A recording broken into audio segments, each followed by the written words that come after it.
Hi hello ನಮಸ್ಕಾರ, welcome to Boss TV Kannada. ನಾನು ಮಂಜುನಾಥ್ ಶ್ರೀನಿವಾಸ್. ಇವತ್ತಿನ ಬಾಸ್ ಟಿವಿ ಸ್ಪೆಷಲ್ನಲ್ಲಿ ನಮ್ಮ ಜೊತೆ ಜಾಯ್ನ್ ಆಗ್ತಾ ಇದ್ದಾರೆ ಹೆಸರಿಗೆ ಕಲ್ಪತರು ನಾಡಿನ ಹುಡುಗ, ಆದ್ರೆ ಸ್ಯಾಂಡಲ್ವುಡ್ ಸಿನಿಮಾ ರಂಗಕ್ಕೆ ಪ್ರವೇಶವನ್ನ ಮಾಡ್ತಾ ಗತ ವೈಭವವನ್ನ ಸಾರೋದಕ್ಕೆ ಬರ್ತಾ ಇದ್ದಾರೆ ನಿಮ್ಮರ ಪ್ರೀತಿಯ ದುಷ್ಯಂತ್ ಅವರು.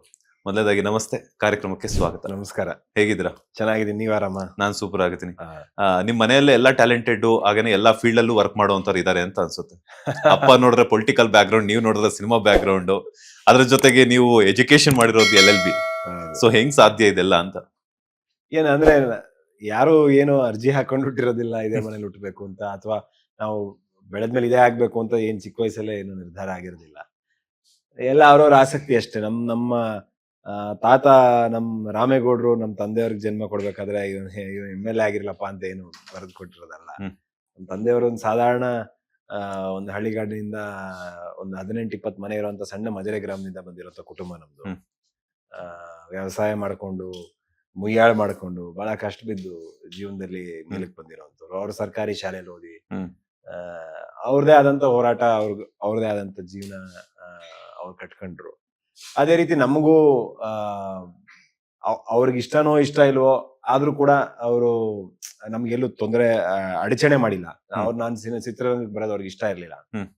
ಆದ್ರೆ ಅವ್ರ ದೊಡ್ಡತನ ಏನು ಅಂದ್ರೆ ಅದೆಲ್ಲೂ ನನಗೆ ಕಡಿವಾಣ ಹಾಕಕ್ಕೆ ಅಥವಾ ನನಗೆ ಅವ್ರ ಇಚ್ಛೆಗೆ ವಿರುದ್ಧವಾಗಿ ನಾನೇನೋ ಮಾಡ್ತಾ ಇದೀನಿ ಅಂತ ನನಗೆ ತೊಂದರೆ ಕೊಡುವಂತ ಪ್ರಯತ್ನ ಅವ್ರು ಮಾಡ್ಲಿಲ್ಲ. ಅವನ ಇಷ್ಟ, ಅವನ ಹಣೆ ಬರ ಏನೋ ಮಾಡ್ಕೊಳ್ಳಿ ಅಂತ ಬಿಟ್ರು. ಅದೇ ರೀತಿ ನಮ್ ತಾತ ನಮ್ ತಂದೆಯವ್ರನ್ನ ಬಿಟ್ರು. ಆಯ್ತು, ಅವನ ಇಷ್ಟ ಏನೋ ಮಾಡ್ಕೊಳ್ಳಿ. ನಮ್ ತಂದೆಯವರು ನಮ್ಮನ್ನ ಆಯ್ತು ನಮ್ಮನ್ನ ನೋಡಿ ಬೆಳೆದಿದ್ದಾರೆ, ಏನೋ ಒಂದಿಷ್ಟು ಸಂಸ್ಕಾರ ಇದ್ರೆ ಇರ್ಬೋದೇನೋ, ಅದೇ ಅವನ್ ಕಾಪಾಡೋದ್ ಬಿಡು ಅಂತ ಹೇಳಿ ಬಿಟ್ರು. ಸೊ ಎಲ್ಲಾ ಭಗವಂತ ಇಲ್ಲಿವರೆಗೂ ಕರ್ಕೊಂಡ್ ಬಂದ್ಬಿಟ್ಟಿದ್ದ. ಅದೇನೋ ಹೇಳ್ತಾರಲ್ಲ, ರೋಗಿ ಬಯಸಿದ್ದು ಹಾಲು ತುಪ್ಪ, ಡಾಕ್ಟರ್ ನೀಡಿದ್ದು ಹಾಲು ತುಪ್ಪ ಅಂತ. ಅಂದ್ರೆ ಆ ಫ್ರೀಡಮ್ ಕೊಟ್ಟಿರೋದು ಒಳ್ಳೇದ ಅಷ್ಟೇ. ಅದು ನಮ್ ಕುಟುಂಬದಲ್ಲಿ ನಮ್ ತಂದೆಯವ್ರ ಗ್ರೇಟ್ನೆಸ್, ಅವ್ರದ್ದು ದೊಡ್ಡತನ ಅಂತ ಹೇಳ್ಬೇಕು. ಆಮೇಲೆ ಎಲ್ಲಾ ತಂದೆ ತಾಯಿದಿರ್ ಕೆಲವು ಸಲ ಏನಾಗುತ್ತೆ, ಈ ಮಾರ್ಗದಲ್ಲಿ ಹೋಗ್ಬೇಡ, ಇದು ಸರಿ ಇಲ್ಲ, ಇದ್ರಲ್ಲಿ ಹೋಗು, ನಿಂಗೆ ಒಳ್ಳೇದಾಗುತ್ತೆ ಅಂತ ಹೇಳ್ತಾರೆ. ಆದ್ರೆ ನಾವು ಇಲ್ಲ, ನಂದೊಂದು ಮಾರ್ಗ ಇದೆ, ಆ ಮಾರ್ಗ ನೀವು ಸರಿ ಇಲ್ಲ ಅಂತ ಹೇಳ್ತಾ ಇದ್ದೀರಾ, ಬಟ್ ಆ ಮಾರ್ಗದಲ್ಲೇ ಹೋಗಿ ನಾನೇನೋ ಒಳ್ಳೆ ಕೆಲಸ ಮಾಡಬಲ್ಲೆ, ಅಥವಾ ಅದರಲ್ಲೇ ನಾನೇನೋ ಸಾಧಿಸಬಲ್ಲೆ, ಒಂದು ಹೆಸರು ಮಾಡಬಲ್ಲೆ, ಸಮಾಜದಲ್ಲಿ ಒಂದು ಒಳ್ಳೆ ಸ್ಥಾನಮಾನಕ್ಕೆ ನಾನು ತಲುಪಬಲ್ಲೆ ಅನ್ನೋದನ್ನ ನಾವು ತೋರಿಸಿದ್ರೆ, ಅದ್ ಯಾವ್ದೇ ಮಾರ್ಗ ಆಗಿದ್ರು ತಂದೆ ತಾಯಿ ಖುಷಿ ಪಡ್ತಾರೆ. ಹೆಸರು ಉಳಿಸ್ತಾ ಇದ್ದಾನೆ ಅನ್ನೋ ಒಂದ್ ಭಾವನೆ ಇದ್ರೆ, ಅಥವಾ ಹೆಸರು ಮಾಡ್ತಾ ಇದ್ದಾನೆ, ಎಲ್ಲೂ ಕೆಟ್ಟ ಹೆಸರು ತಗಂತಿಲ್ಲ ಅನ್ನೋದಿದ್ರೆ, ತಂದೆ ತಾಯಿ ನನ್ನ ಪ್ರಕಾರ ಒಂದ್ ಪಾಯಿಂಟ್ ಆದ್ಮೇಲೆ ಬದಲಾಗ್ತಾರೆ. ಈಗ ನೀವು ಹೇಳಿದ್ರಿ, ಶುರುವಿನಲ್ಲೇ ಹೇಳಿದ್ರಿ, ನಮ್ಮ ತಂದೆ ತಾಯಿಗೆ ಎಕ್ಸ್ಪೆಷಲಿ ನಿಮ್ಮ ತಂದೆಯವರಿಗೆ ಸಿನಿಮಾ ರಂಗಕ್ಕೆ ನಾನು ಬರುವಂತದ್ದು ಇಂಟ್ರೆಸ್ಟ್ ಇಲ್ಲ ಅಂತ ಹೇಳ್ಬಿಟ್ಟು. ಅಂದ್ರೆ ಅವರು ಪೊಲಿಟಿಷಿಯನ್ ಆಗಿದ್ರಿಂದ ನೀವು ಪೊಲಿಟಿಕಲ್ ಅಲ್ಲೇ ಇರಬೇಕು ಅಂತ ಆಸೆ ಇತ್ತಾ, ಅಥವಾ ಬಿಸ್ನೆಸ್ ಮ್ಯಾನ್ ಆಗ್ಬೇಕಿತ್ತ? ನೀವು ಸಿನಿಮಾ ರಂಗದಲ್ಲಿ ನಾನು ಏನಾದ್ರೂ ಒಂದು ಸಾಧನೆ ಮಾಡಬೇಕು ಅಂತಂದಾಗ ನಿಮ್ಮ ತಂದೆಯವರ ಫಸ್ಟ್ ರಿಯಾಕ್ಷನ್ ಹೆಂಗಿತ್ತು ಅಂತ?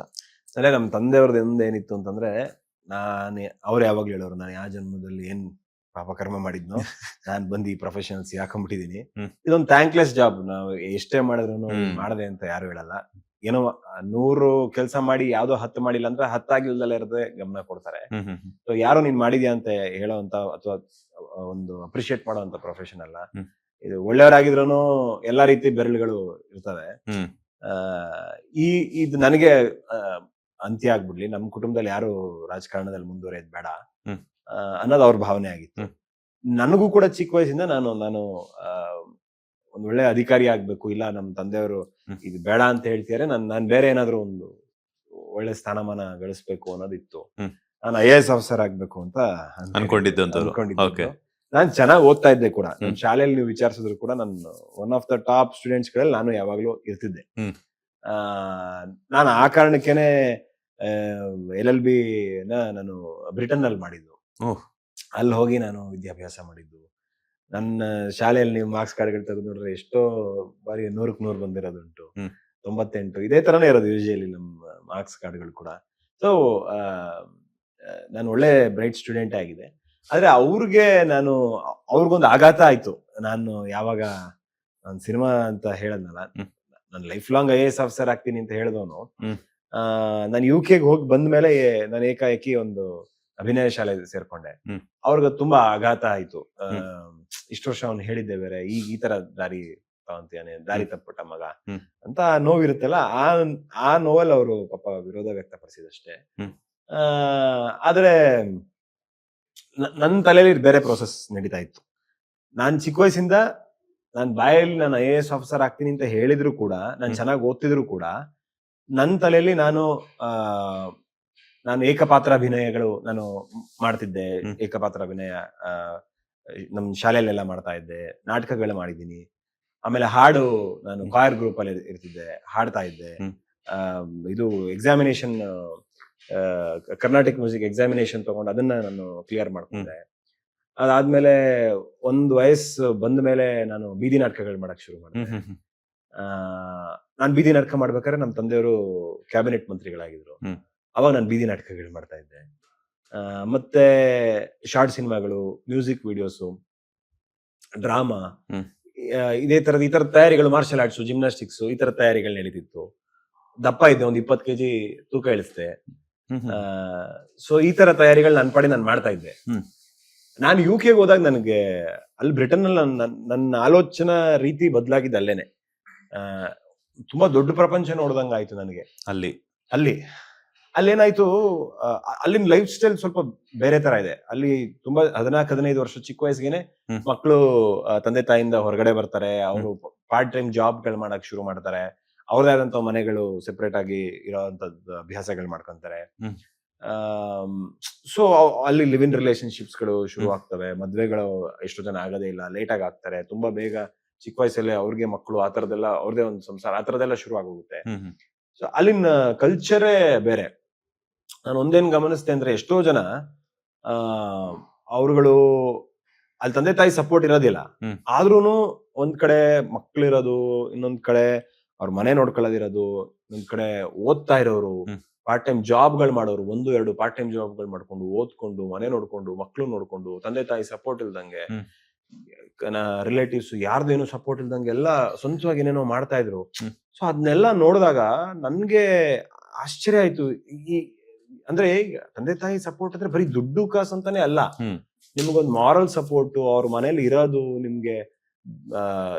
ಈಗ ಎಲ್ಲಾರ ಮನೇಲೂ, ಬಹುತೇಕರ ಮನೆಯಲ್ಲಿ ಮಕ್ಕಳು ಇದ್ರೆ ಅಜ್ಜಿ ತಾತನ ಜೊತೆನೆ ಜಾಸ್ತಿ ಬೆಳೆದಿರೋಂಥದ್ದು ಉಂಟು. ಹೌದು, ಅವ್ರು ಇರ್ತಾರ ನೋಡೋದಕ್ಕೆ, ಮಾಡೋದಕ್ಕೆ.